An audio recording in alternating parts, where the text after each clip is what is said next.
Good morning and welcome to Frank's School. It's 139th day of the 6-year first and only video today. Wood.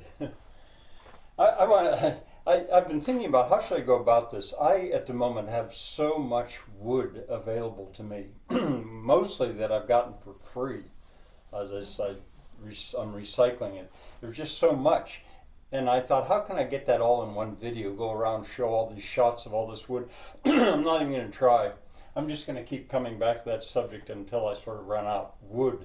And what I want to deal with first is rough-sawn, because some of it's on the truck right now. And I'll go outside and I'll film it to you. But I'll say more about that in just a second. Back to what I was doing in the 138th video, Peter Tumbledown. That was a phrase that my neighbor's wife, Margie, she used to use that. She used to say she hated it if her place looked like Peter Tumbledown.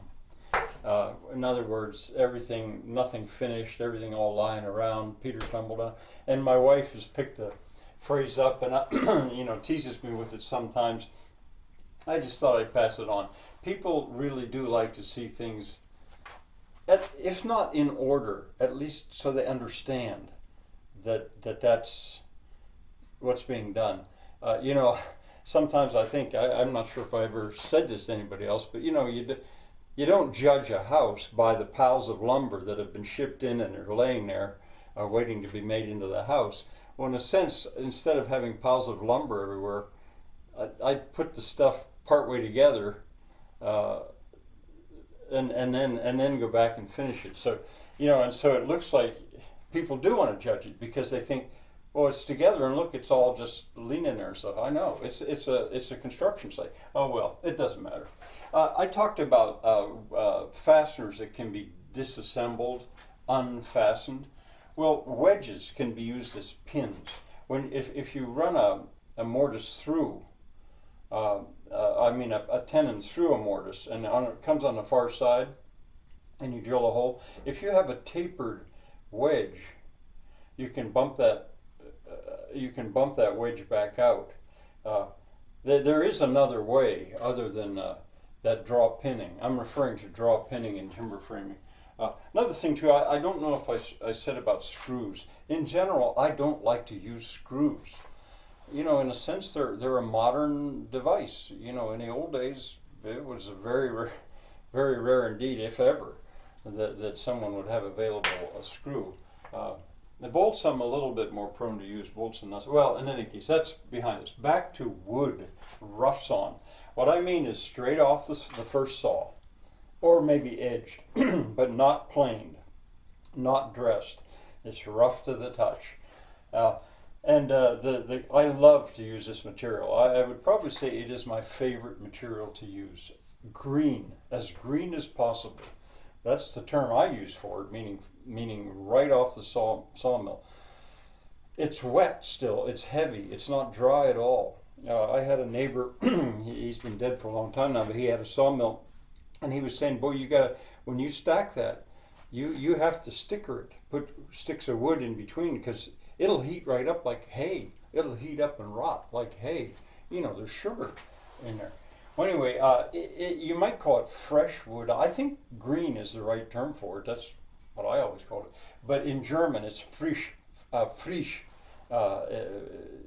And I've often said to Shirley, my German friend, that working in it, it's almost like working in celery. It's so easy. You can take, it's oak. This is oak. But you can drive a nail right through it without bending it. Quite easily. It saws easily. Now, as soon as it's dry, if it's a month dry already, it's getting harder. Anyway, I like this material, and I'm going to add on to this video. I'll put a couple other shots where I go outside. 1x1s, these are inches. 1x1s, they're strips. They're free. I've gotten a whole truckload of them before. Just fill the whole truck full of them. They're the strips when the boards are edged. You're left with a 1x1 really rough strip and stuff. And he could just he could saw them up in his swing saw and it could go into firewood, but he also sets them aside and people will take them. About the only use people have mostly found for them is just for staking up their tomatoes. I've got lots of uses for that material, and as I say, it's free. Well, 1x3s. I just bought $50 worth of 1x3s, and I'm going to show you that. They cost about 90 cents a piece. Now, this is oak. And why I filmed it is I want you to actually see how much wood you can get for $64 or for $50 if you go right to a sawmill.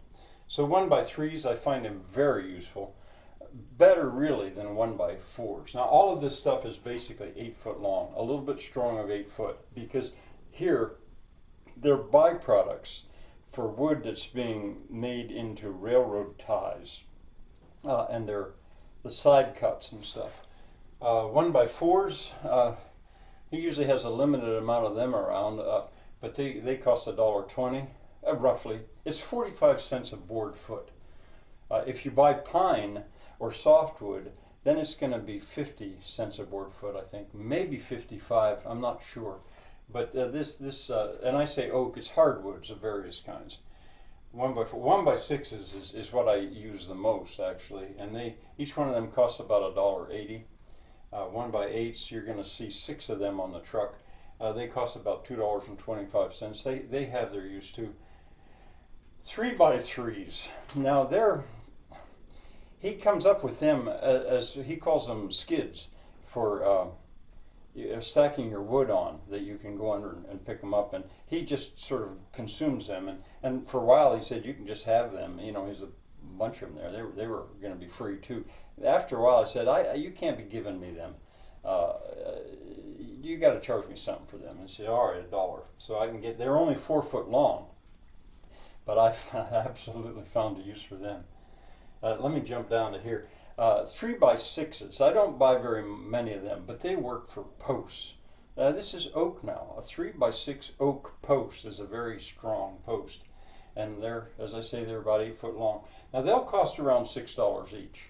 So but they do a wonderful job. And then finally over there at the sawmill, there's a whole big pile of firewood. It's already been cut to length. They're slabs. But the thing is, they're pine, and people don't want pine because the creosote.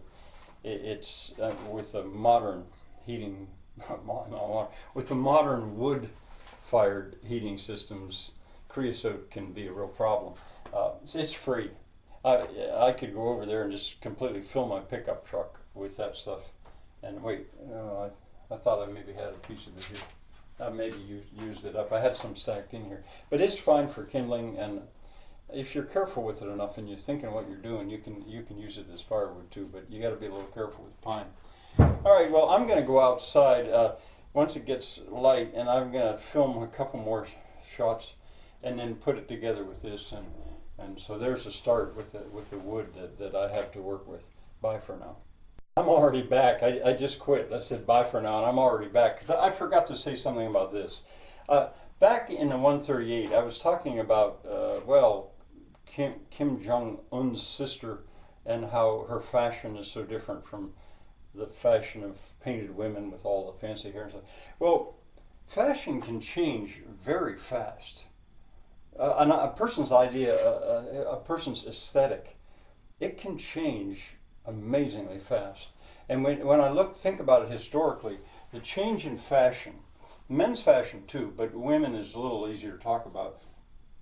The 18th century, with the white powdered wigs and unbelievable hats and all that stuff, which you can see in Barry Lyndon or Amadeus, those movies, very quickly, by the Romantic period, women, rich women, wanted to have their paintings done with the wind blowing their hair and barefoot in just straight sort of white dresses.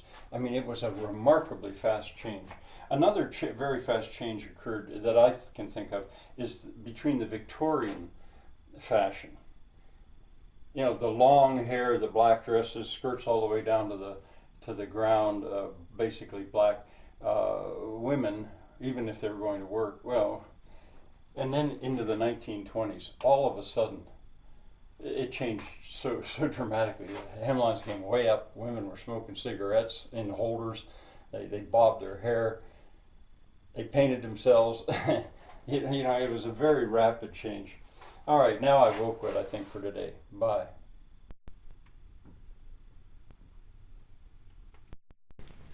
These goats are getting the idea that every single time I come down here to the shop, they're going to get a little bit of corn. Even the chickens are beginning to think that. And it's maybe true. I don't know. Anyway, I don't give them very much.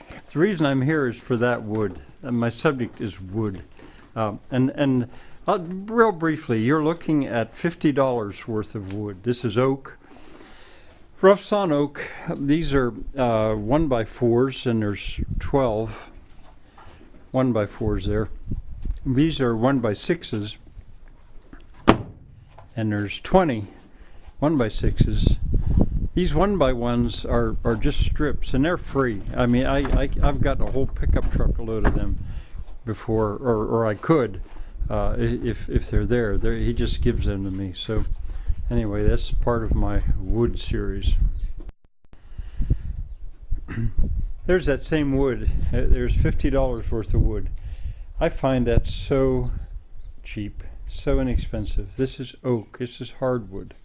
About $1.50 a piece. And that's what I use for my framing in these huts that I build. I build them out of pallets, but I also use these. And that's pretty much it. There, it's the trim and the framing. Yeah, the corner boards, the braces. The braces I make mostly out of the 1x4s. Corner boards take a 1x6 and a 1x4 together. The sills take about 5, the rails 5, and the plate 5. And then there's the rafters. I'll make a calculation eventually of just how much does it take. Alright, there's a young billy goat. I'm not even counting these. I'll put them somewhere else.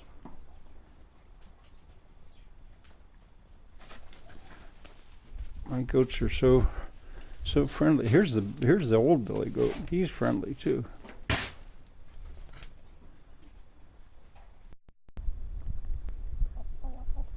This isn't to show you the chickens, it's to show you wood. This is a more new wood at the sawmill. That's $64 worth.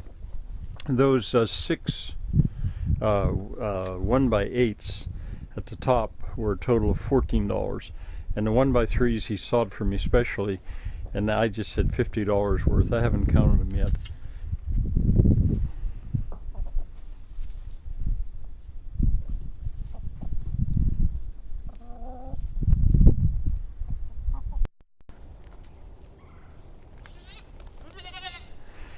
Another outside video, quick. Those are the 1x1 strips that I spoke of. That they're free. I can get an entire truckload of them if I want, if they're there, but they often are. So you've seen them.